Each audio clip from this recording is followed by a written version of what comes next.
हरीश की एक पत्नी थी जो बहुत बोलती थी और वो उसके ज़्यादा बोलने से बहुत परेशान था। हरीश को पता चला कि जंगल में एक महात्मा आए हुए हैं। वो अपनी पत्नी को उनके पास लेकर जाता है और कहता है कि हे मुनिवर, कृपया करके आप इसे समझाइए। ये बहुत बोलती है।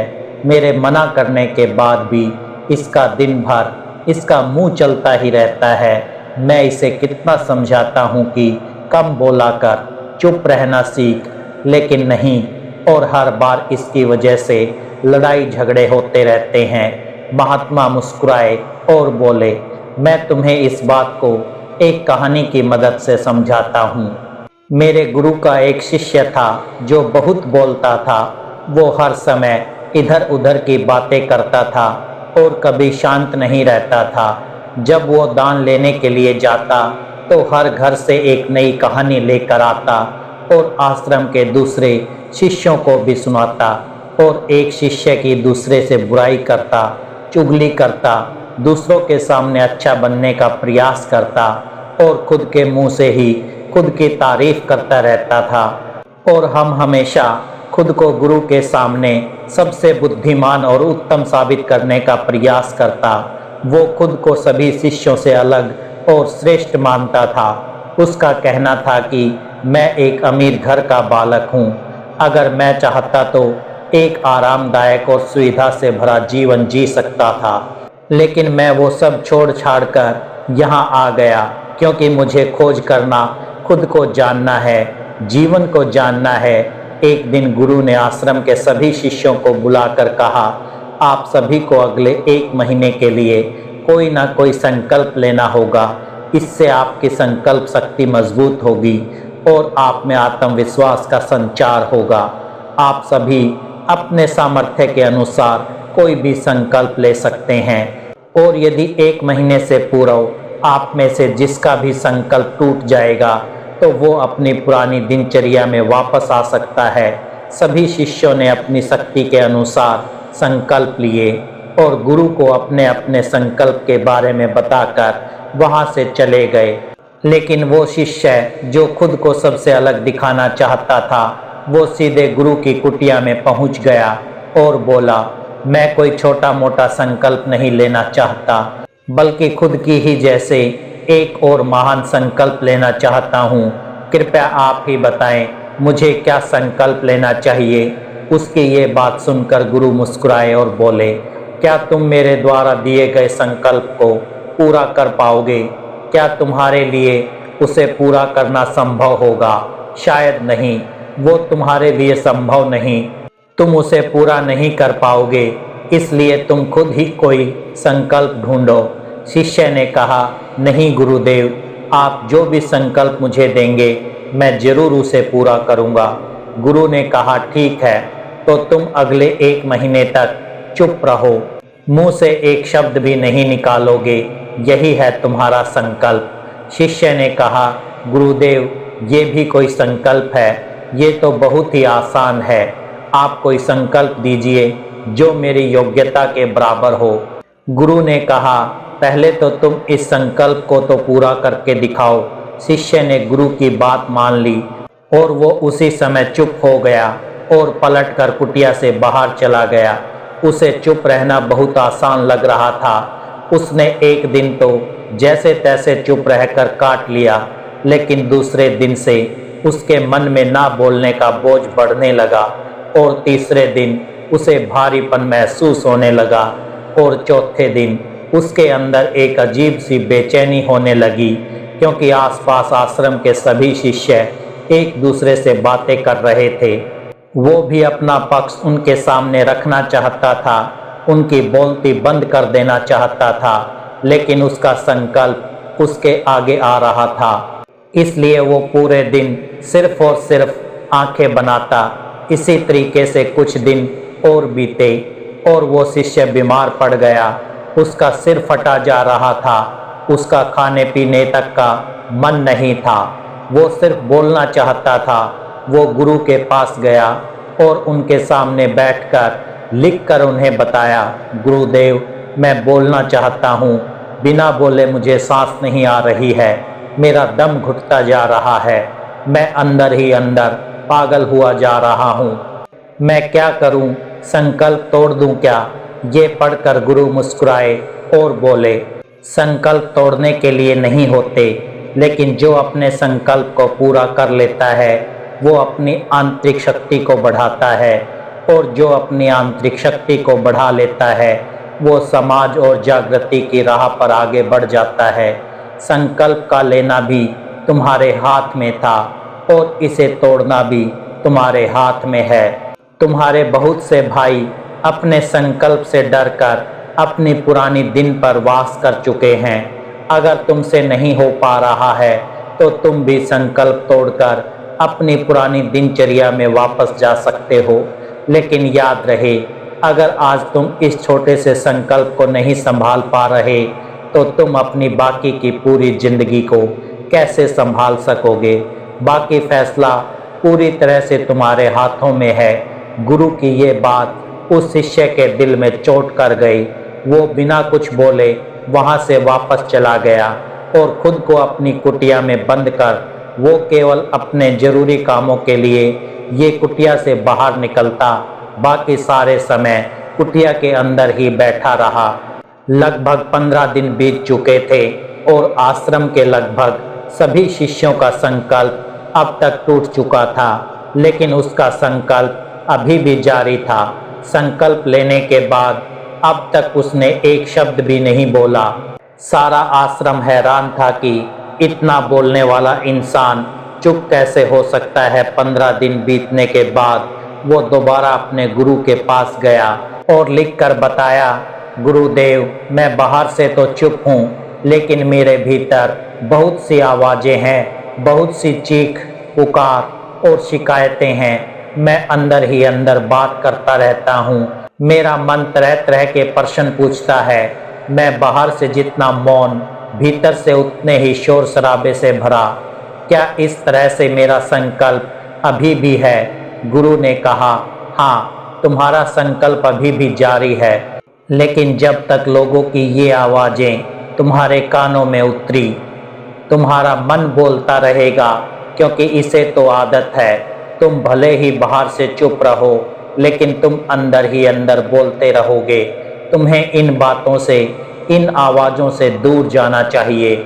शिष्य गुरु को प्रणाम कर वहाँ से चला जाता है और सुबह होते ही अपनी कुटिया को छोड़कर जंगल की तरफ चला जाता है। कई दिन बीत जाते हैं, संकल्प का समय भी पूरा हो जाता है, लेकिन शिष्य लौट कर नहीं आया। आश्रम में सभी को डर था कि कहीं जंगली जानवर ने उसे खा लिया हो। इस बीच उसे ढूंढने की बहुत कोशिश की गई, लेकिन वो कहीं नहीं मिला। गुरु भाइयों ने मान लिया था कि जंगली जानवरों ने उसे अपना शिकार बना लिया है, लेकिन गुरु को ऐसा नहीं लगता। एक दिन आश्रम का एक अन्य शिष्य गुरु के पास आया और बोला, गुरुदेव, हमारे उस अधिक बोलने वाले भाई के साथ क्या हुआ होगा? क्या जानवर ने उसे मार दिया होगा? गुरु ने कहा, हो सकता है कि जानवरों ने उसे अपना शिकार बना लिया हो, लेकिन उसके ना लौटने की एक दूसरी वजह भी हो सकती है। शायद उसे वो मिल गया है जिसके लिए वो गया था। फिर शिष्य ने पूछा, गुरुदेव, क्या ज़्यादा बोलना इतना हानिकारक होता है? गुरु ने बोला, कहा, इंसान के जीवन के बहुत सारे दुखों में से एक दुख ये भी है कि वो कभी चुप नहीं रह सकता, हमेशा कुछ ना कुछ बोलता ही रहता है। सिर्फ हमारे बोलने के कारण हमारे आधे से ज़्यादा दुख पैदा होते हैं। हम में से कोई भी चुप नहीं रहना चाहता, हम बस सामने वाले को सुना देना चाहते हैं। जो भी हमारे मन में है सब निकाल कर उसके मन में बैठा देना चाहते हैं। उसे समझा देना चाहते हैं कि देख, तू गलत है और मैं सही। इस तरीके से सुनने और सुनाने का ये काम जिंदगी भर चलता रहता है, लेकिन इस नासमझी में हम अपना समय, अपना जीवन, अपनी समझ और सबसे महत्वपूर्ण अपने कीमती पल जो जिए जा सकते हैं, जिनको अनुभव किया जा सकता है, जिनमें आनंद को प्राप्त किया जा सकता है, ये सब खो देते हैं। लेकिन इसके बदले हमें मिलता क्या है? कुछ नहीं। सब व्यर्थ और बर्बाद हो जाता है। शिष्य ने पूछा, तो फिर इसका समाधान क्या है? गुरु ने कहा, पूरी जागरूकता के साथ अपने विचारों को देखना, यही एकमात्र तरीका है। सारी मानसिक समस्याओं का वर्तमान में रहकर चिंतन करना, पूरी जागरूकता के साथ अपना काम करना जिंदगी में चमत्कारिक बदलाव ला देता है। उसके बाद वो शिष्य गुरु से अपने प्रश्नों का उत्तर पाकर उनको प्रणाम करके वहां से चला गया। उस शिष्य को आश्रम छोड़कर गए हुए 3 महीने का समय बीत चुका था, लेकिन उसकी कोई खबर नहीं। अब तक तो सभी गुरु भाइयों ने भी उसके वापस लौटने की उम्मीद छोड़ दी थी, लेकिन एक दिन वो आश्रम में लौट आता है। लेकिन अब वो नहीं था जो यहाँ से गया था, वो कुछ और ही बनकर वापस आया था। उसके अंदर एक गजब का बदलाव महसूस किया जा सकता था। उसके चेहरे पर एक गजब का ठहराव और आंखों में बड़ी शांति थी। आश्रम में आते ही सभी गुरु भाइयों ने उसे चारों तरफ से घेर लिया और बातें करने लग गए। वो भी अपने गुरु भाइयों से बातें करने लगा। उससे बातें करने वाले सभी ने ये अनुभव किया कि अब वो पहले जैसा उतावला और बातूनी नहीं रह गया। उसके मुंह से एक एक शब्द बहुत ही सुलझे हुए और मधुरता के साथ निकल रहे थे। थोड़ी देर तक गुरु भाइयों से बात करने के बाद वो सीधा गुरु की तरफ चला गया। उसने गुरु के चरण छुए और कहा, गुरुदेव, क्या मैं अब भी मौन हूँ? क्या अब भी मेरा संकल्प जारी है? गुरु ने कुछ देर तक शिष्य की आंखों में बड़े ध्यान से देखा और कहा, हाँ, तुम अब भी मौन हो। तुम्हारे मुंह से एक भी शब्द निकल नहीं रहा और तुम्हारा संकल्प अभी भी जारी है। शिष्य ने कहा, गुरुदेव, जब मैं आश्रम से गया तो मैं मुंह से तो चुप था, लेकिन मेरे अंदर बहुत सी आवाजें थी। मन में बहुत से प्रश्न थे और वो बंद नहीं हो रहे थे। तो मैं जंगल में चला गया इस उम्मीद से कि वहाँ मुझे शांति मिलेगी और मेरे मन की बकबक कम हो जाएगी। लेकिन मैं जितना एकांत में जाता गया, मेरे अंदर की आवाज़ उतनी ही तेज होती गई। मेरे भीतर की पुरानी से पुरानी आवाज़ मुझे सुनाई देने लगी। तब जाकर मैंने महसूस किया कि मैं कितना गलत कर रहा था। जब मैं अपने परिवार वालों, दोस्तों को और गुरु भाइयों को बुरा भला कहता था, तो उस समय मुझे लगता था कि मैं सही कह रहा हूँ। जब मैं गुरु भाइयों की एक दूसरे से चुगली करता था और उनका मजाक बनाता था, तब भी मुझे यही लगता था कि मैं उनसे बेहतर हूँ और मैं सही कर रहा हूँ। लेकिन उस दिन मैंने पहली बार महसूस किया कि मैं कितना गलत बोलता था। काफ़ी दिनों तक ये आवाज़ें, ये शिकायतें मेरे अंदर चलती रही, लेकिन धीरे धीरे करके एक दिन ये सारी आवाज़ें मेरे अंदर से समाप्त हो गई। अब मैं भीतर से भी मौन हो गया। उस घने जंगल में बाहर से कोई बोलने वाला था ही नहीं और भीतर कोई आवाज़ बची ही नहीं थी। और मैं उस दिन पहली बार मौन का सही अर्थ समझा। मेरे चारों तरफ बहुत शांति थी, हालांकि अभी भी कुछ आवाज़ें आ रही थी जो पहले भी आती थी, लेकिन मैं उन्हें सुन नहीं पाता था। वो सभी आवाज़ें मुझे स्पष्ट रूप से सुनाई दे रही थी। हवा के चलने की आवाज़, चिड़ियों के चहक की आवाज़ और पानी के बहने की आवाज़, ये सभी आवाज़ें मैंने पहली बार पूरे होश पूर्वक सुनी। अपने चारों तरफ इतनी शांति मैंने पहले कभी महसूस नहीं की थी। तो इस शांति को भंग करने के लिए मैंने पहली बार अपने मुंह से कोई शब्द निकाला। मैं चिल्लाया, हे ईश्वर, ये कैसी शांति है? सभी कुछ इतना शांत क्यों है? ऐसा क्या हो गया? लेकिन मेरे चिल्लाने के बाद भी शांति भंग नहीं हुई। सब कुछ पहले जितना ही शांत था, बाहर भी और भीतर भी। हे गुरुदेव, मैंने अपने गुरु भाइयों से बात की, मैंने आपसे बात की। मैं बोल रहा हूँ, मैं चल रहा हूँ, मैं सब कुछ देख रहा हूँ, लेकिन मैं अपने भीतर एकदम एकांत में हूँ, मौन में हूँ। भीड़ में होता हूँ तब भी भीतर से अकेला एकांत में होता हूँ। जब मैं खुद में भी शोर करना चाहता हूँ तब भी एकांत में ही होता हूँ। अब सब दिखाई पड़ने लगा है, सब सुनाई पड़ने लगा है। गुरु ने कहा, जब तक हम बाहर की तरफ बोलते रहेंगे भीतर अशांति ही रहेगी, लेकिन जिस दिन हम भीतर की तरफ मुड़ जाएंगे तब हमारे मुंह से कुछ भी निकलेगा, हम शांत ही रहेंगे।